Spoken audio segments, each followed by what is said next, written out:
सुप्रभात बच्चों, कैसे हैं आप सब। उम्मीद करती हूँ आप सब अच्छे होंगे। तो बच्चों, आज की कक्षा में हम पढ़ने वाले हैं अध्याय नंबर 10, जिसका शीर्षक है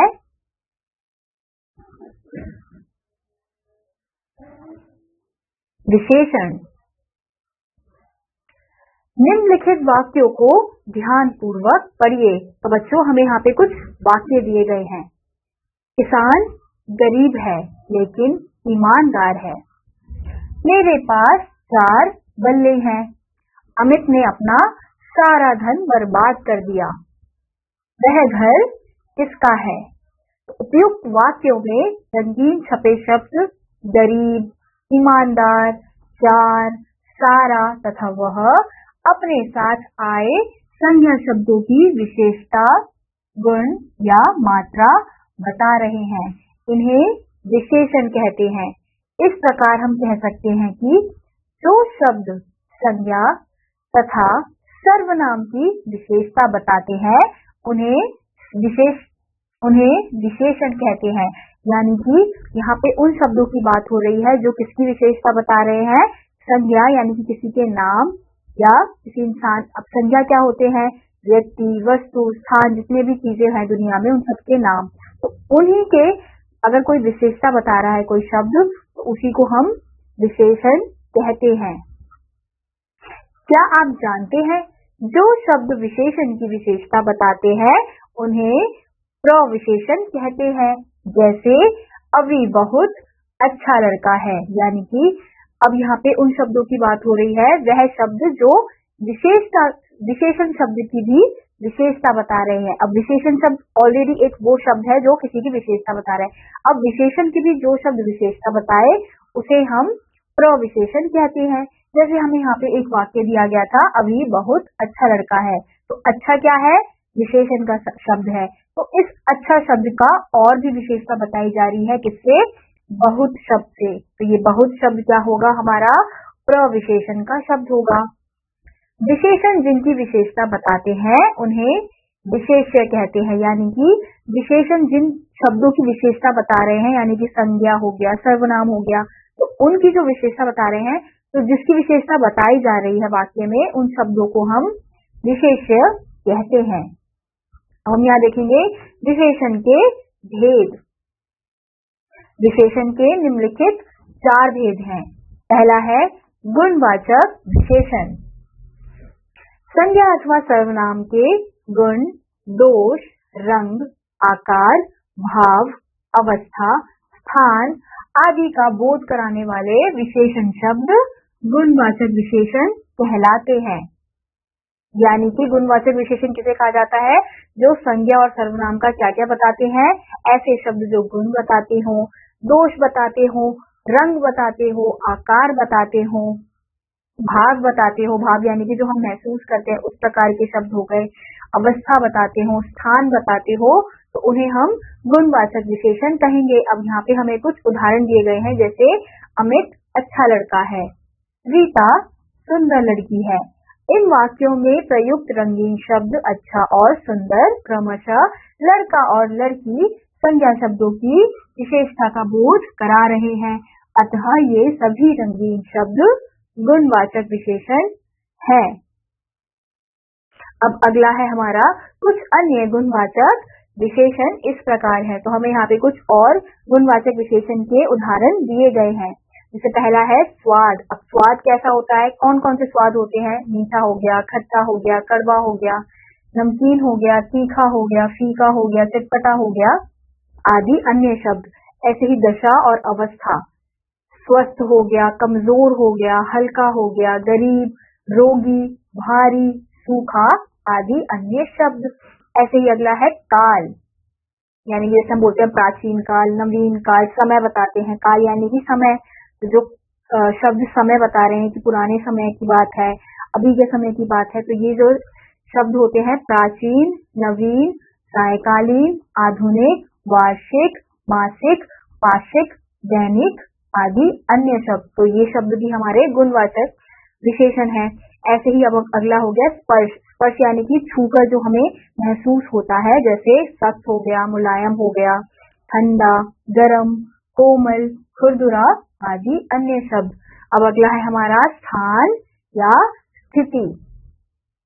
ग्रामीण, शहर, भारतीय, देशी, विदेशी, जापानी, निचला, ऊपरी, उत्तरी, पूर्वी आदि अन्य शब्द। ऐसे ही अब अगला है गुण। तो गुण कौन कौन से होते हैं? अच्छा, ईमानदारी, विनम्र, सरल, बुद्धिमान, दानी, सभ्य, शिष्ट आदि। अब अगला है हमारा दोष।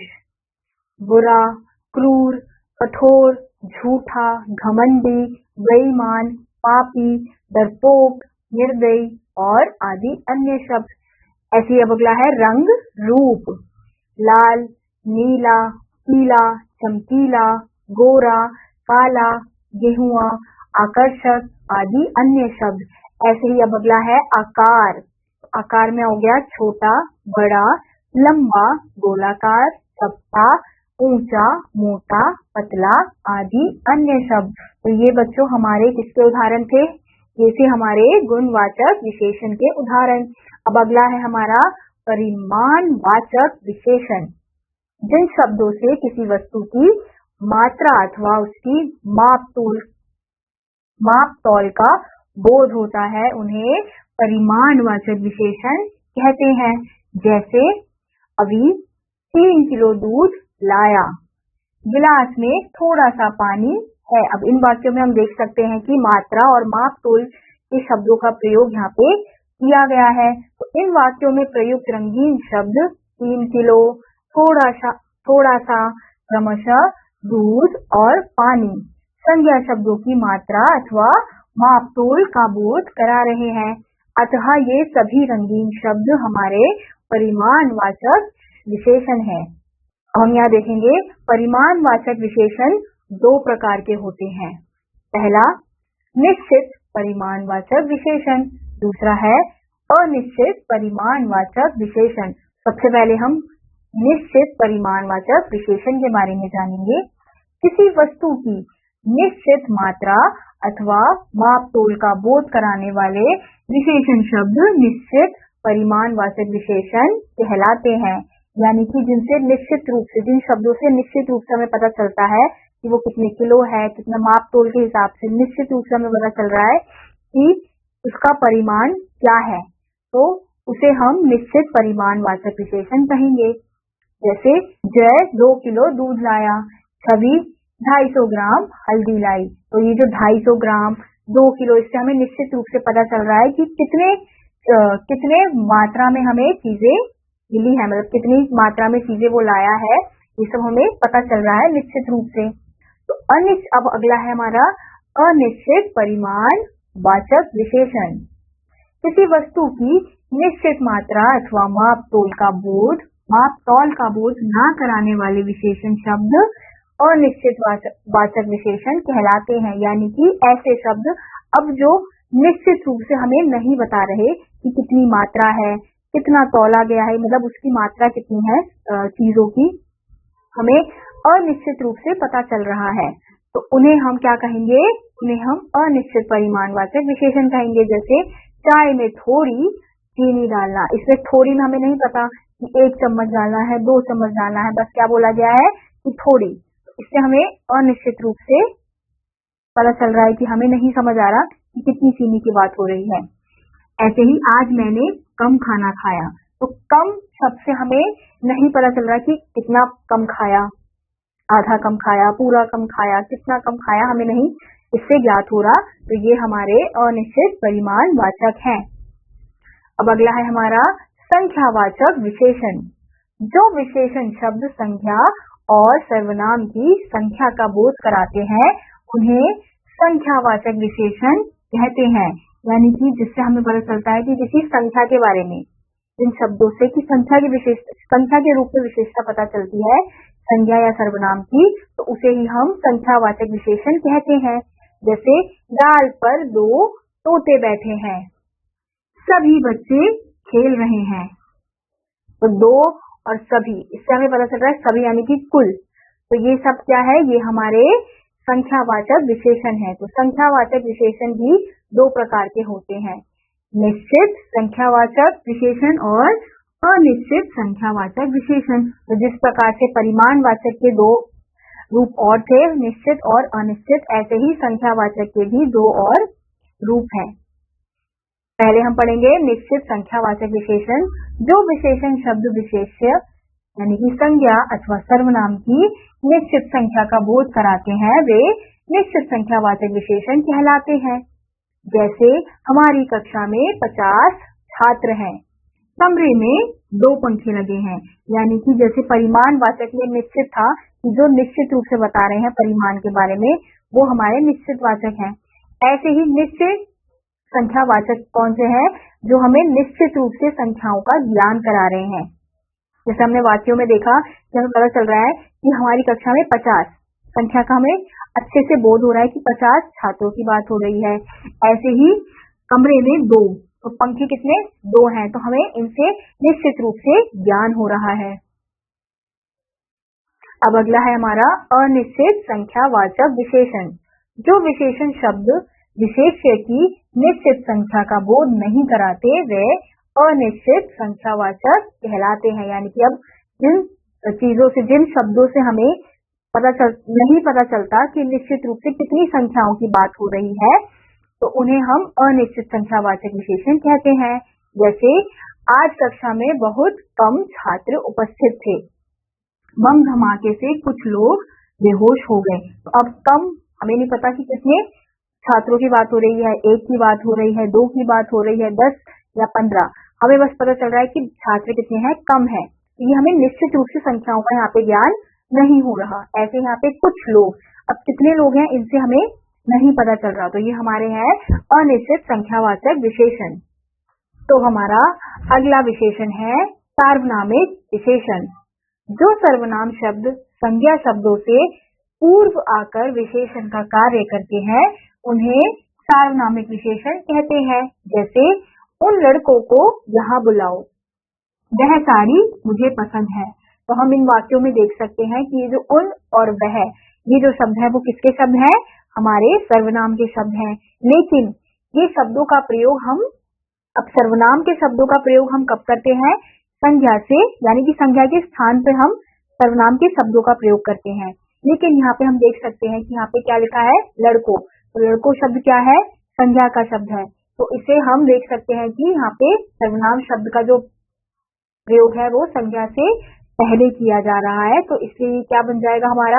सार्वनामिक विशेषण। ऐसे ही दूसरे वाक्य में भी जो साड़ी शब्द है वो संज्ञा का शब्द है, तो अब इसे भी यहाँ पे हम देख सकते हैं कि वह शब्द का प्रयोग संज्ञा शब्द से पहले, यानी कि साड़ी शब्द से पहले हो रहा है, पहले किया जा रहा है। तो इसलिए ये शब्द क्या बन जाएगा? हमारा सार्वनामिक विशेषण बन जाएगा। तो यानी कि जो शब्द, जो सर्वनाम के शब्द हैं, अगर वो संज्ञा से पहले किसी वाक्य में लग रहे हैं, तो वो विशेषण यानी कि सार्वनामिक विशेषण का कार्य करते हैं, वो उसमें बदल जाते हैं। अब हम अगला देखेंगे संख्यावाचक और परिमाणवाचक विशेषण में अंतर। जिन विशेष्यों यानी कि वस्तुओं अथवा व्यक्तियों की गणना की जा सकती है, उनकी संख्या बताने वाले विशेषण संख्यावाचक विशेषण कहलाते हैं।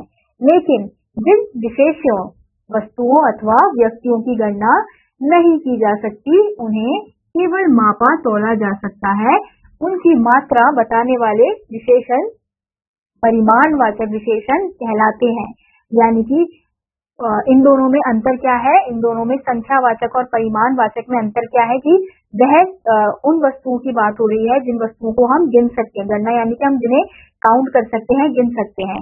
तो अगर उनकी संख्या बताई जा रही है जो गिने जा सकती है वस्तुएं, तो उसे हम संख्यावाचक विशेषण कहेंगे, उसमें संख्यावाचक विशेषण का प्रयोग होगा। लेकिन अगर जो वस्तुएं गिनी नहीं जा सकती, जैसे दूध हो गया, पानी हो गया, तो इन वस्तुओं को हम अलग अलग करके गिन नहीं सकते, इन्हें केवल माप तौल ही सकते हैं।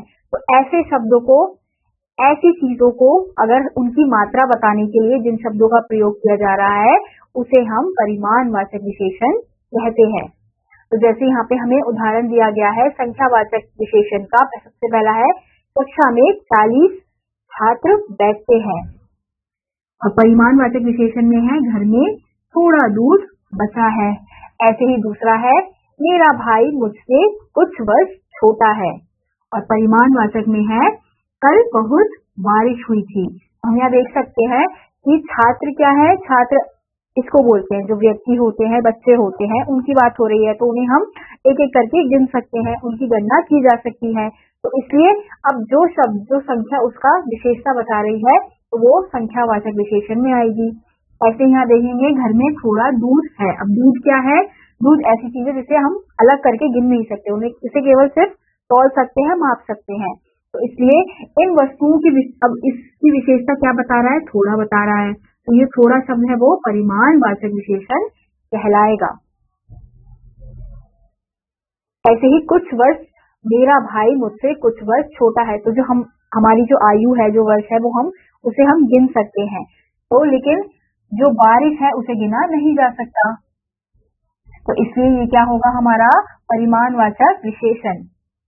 अब हम यहाँ देखेंगे विशेषणों की रचना। हिंदी भाषा में मूलतः विशेषण शब्द तो कम ही है, किंतु अधिकांश विशेषण शब्दों की रचना संज्ञा, सर्वनाम, क्रिया और अव्यय आदि शब्दों के साथ उपसर्ग तथा प्रत्यय लगाकर की जाती है। यानी कि हिंदी भाषा में विशेषण के जो शब्द हैं वो बहुत कम है, लेकिन उनकी रचना कैसे होती है? हमारे संज्ञा के शब्द हो गए, सर्वनाम के शब्द हो गए और हमारी क्रिया वाले शब्द हो गए। तो उन शब्दों के साथ विशेषण शब्दों की रचना की जाती है, क्या जोड़कर? उपसर्ग तथा प्रत्यय लगाकर। उपसर्ग शब्दों के पहले लगता है और प्रत्यय शब्दों के बाद लगता है। संज्ञा शब्दों द्वारा विशेषणों की रचना हमें यहाँ पे दिखाया गया है कि किस प्रकार से संज्ञा के शब्दों से विशेषण शब्द की रचना की जाती है। संज्ञा में ई प्रत्यय जोड़कर, कपट का कपटी, रोग का रोगी। संज्ञा में वान तथा मान प्रत्यय जोड़कर, धन का धनवान, रूप का रूपवान। ऐसे अगला है, संज्ञा में ईय प्रत्यय जोड़कर, आदर का आदरणीय, जाति का जातीय। शब्दों में एरा तथा एला प्रत्यय जोड़कर, चाचा का चचेरा। अगला है, संज्ञा शब्दों में इत प्रत्यय जोड़कर, शब्द का है शाब्दिक, पक्ष का है पाक्षिक। संज्ञा शब्दों में ईन प्रत्यय जोड़कर, नमक का नमकीन। ऐसे ही अगला है, संज्ञा शब्दों में इत प्रत्यय जोड़कर, तो घृणा का घृणित, पुष्प का पुष्पित। संज्ञा शब्दों में ईला प्रत्यय जोड़कर, चमक का चमकीला, बर्फ का बर्फीला। अब हम आगे देखेंगे सर्वनाम शब्दों द्वारा विशेषणों की रचना। अभी हमने ऊपर देखा संज्ञा के शब्दों से कैसे विशेषण बनते हैं। अब हम यहाँ देखेंगे सर्वनाम के शब्दों से किस प्रकार से विशेषण शब्दों की रचना होती है। जैसे सर्वनाम का शब्द है मैं, तो उससे विशेषण का शब्द क्या बनेगा? मेरा।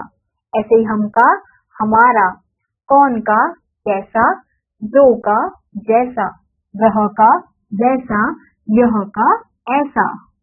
ऐसे ही अगला है क्रिया शब्दों द्वारा विशेषणों की रचना।